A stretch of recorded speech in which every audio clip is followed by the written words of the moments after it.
अस्सलाम वालेकुम नाज़रीन, मेहरान टीवी सां गॾु मां आहियां सरदार अली लाखो। सभ खां पहिरियां हिकु नज़र हेडलाइंस ते। वज़ीर आज़म शहबाज शरीफ़ चयो त सभई सूबा हिकु ख़ानदान आहिनि, बलूचिस्तान खे तरक़ीअ में बराबर हिसो वठणु घुरिजे। बलूचिस्तान जी तरक़ी पाकिस्तान जी मजमूई खुशहालीअ सां ॻंढियल आहे। नेशनल वर्कशॉप बलूचिस्तान खे ख़िताब कंदे वज़ीर आज़म शहबाज शरीफ़ चयो त बलूचिस्तान एराज़ीअ जे लिहाज़ खां पाकिस्तान जो सभ खां वॾो सूबो आहे।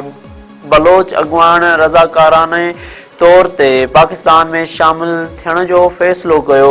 बलूचिस्तान जी सक़ाफ़त, तारीख़ ऐं रिवायतूं उनखे मुनफ़रद बणाइनि थियूं।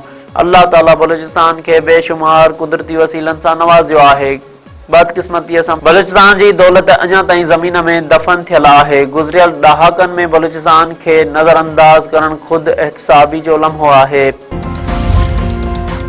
पाकिस्तान ऐं अफ़गान तालिबान में ॻाल्हियुनि जो ॿियूं अहम दौर अॼु तुर्की में शुरू थींदो। ॻाल्हियुनि में दहशतगर्दीअ जे ख़तरे खे मुंहुं ॾियण लाइ हिकु मज़बूत ऐं तस्दीक़ थियल निगरानीअ जे निज़ाम जे क़याम ते बहस कयो वेंदो। पढ़ई ऑफिस जे तर्जुमान ताहिर अंदरानी ऐं तालिबान हुकूमत जे तर्जुमान ज़ैबुल्ला मुजाहिद पारां इस्तंबोल में ॻाल्हियुनि जी तस्दीक़। ॻाल्हियुनि जो मक़सदु अफ़गान सरज़मीन तां पाकिस्तान ख़िलाफ़ दहशतगर्दी ऐं पाकिस्तानी जाननि जे वधीक नुक़सान खे रोकणु आहे।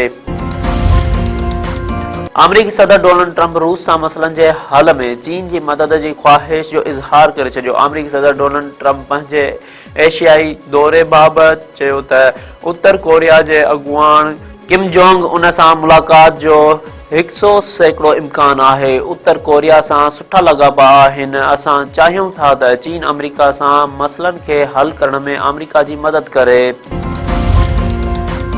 DGISPR लेफ्टिनेंट जनरल अहमद शरीफ चौधरी जो मर्दान में मुख़्तलिफ़ यूनिवर्सिटियुनि ऐं मदरसनि जे उस्तादनि ऐं शागिर्दनि सां ख़ासि session. Abdul Wali Khan university, women university, university of engineering and technology ऐं मदरसनि जे शागिर्दनि ऐं उस्तादनि जे ख़ासि सेशन में शिरकत।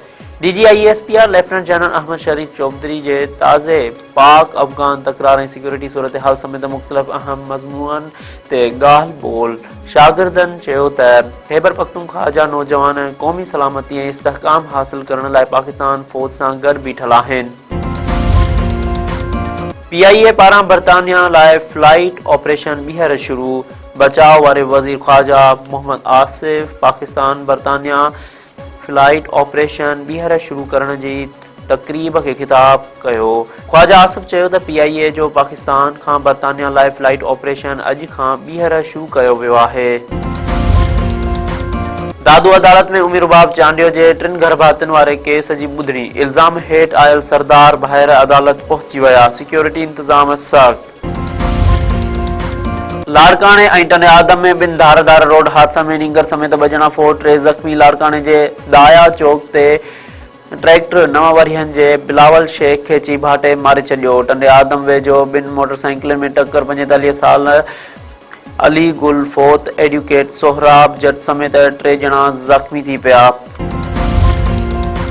कश्मीर वेझो पुलिस पारां अगवा थियल नींगरीअ खे बाज़ियाब कराए 3 ॼणनि खे गिरफ़्तार करण जी दावा कई आहे। पुलिस गुज़िरियल राति अगवा कयल नींगरी अज़रा चाचड़ खे बाज़ियाब कराए वरितो। पुलिस मुताबिक़ 3 जवाबदार सदोरो चाचड़, शाहिद ऐं नूर हसन चाचड़ खे गिरफ़्तार कयो वियो आहे।